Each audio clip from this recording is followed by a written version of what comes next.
ঘটনাটা আমার আঙ্কেলকে নিয়ে। 1996-এর দিকে আমার আঙ্কেলের চাকরির সুবাদে কলকাতা থেকে কর্ণাটক ইউপিতে ট্রান্সফার করা হয়। কর্ণাটকের একটা গ্রামে তার পোস্টিং পড়ে। আঙ্কেল পুলিশে ছিল, তাই অনেক রাত পর্যন্ত অফিসে থাকতে হতো। একদিন আঙ্কেলের অফিস থেকে বের হতে হতে প্রায় রাত 12টা বেজে যায়। সেদিন রাতে খুব বৃষ্টি হচ্ছিল। কোয়ার্টারে যেতে অনেক দেরি হয়ে যাবে বলে আঙ্কেল গ্রামের একটা শর্টকাট নেয়। এখানে বলে রাখা দরকার যে সেই রাস্তাটা পাকা ছিল এবং অনেক নির্জন জায়গা দিয়ে রাস্তাটা গেছে। রাস্তার দুই ধারে শুধু গাছ ছিল এবং আশেপাশে কোনো ঘর বাড়ি ছিল না, একদম নিরিবিলিতে ছিল। আর রাস্তাটা সম্পর্কে অনেকে অনেক কথা বলতো যে রাস্তাটা ভালো না ইত্যাদি। তো আঙ্কেল সব বুঝে শুনেই রাস্তাটা ধরে চলতে থাকে। তার কোনো ভয় লাগছিল না, কারণ তিনি জিন ভূত বিশ্বাস করতেন না। আস্তে আস্তে যেন বৃষ্টির বেগ বাড়ছিল।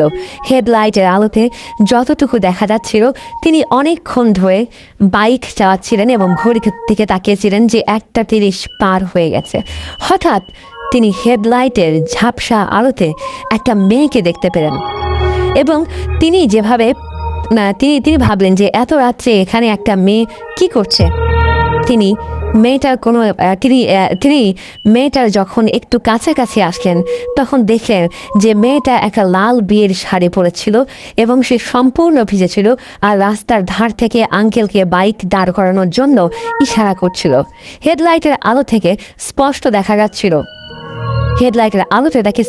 যাচ্ছিল আঙ্কেল বাইক থামাতে গিয়েও কেন যেন থামালেন না। তিনি অনেক স্পিডে মেয়েকে পাস করে চলে গেলেন। তিনি ভাবলেন যে মেয়েটার কাছে দাঁড়ানোর দরকার ছিল, না জানি কোন বিপদে পড়েছে। তিনি মনে করলেন যে বাইকটা ঘুরিয়ে মেয়েটার কাছে ফেরত যাবেন। হঠাৎ তার রাস্তার ধারে চোখ পড়ল। তিনি দেখলেন যে সেই মেয়েটি আবারও রাস্তার ধারে দাঁড়িয়ে আছে আর একইভাবে লিফট চাইছে, একটু আগে যাকে তিনি পেছনে ফিরে এসেছেন।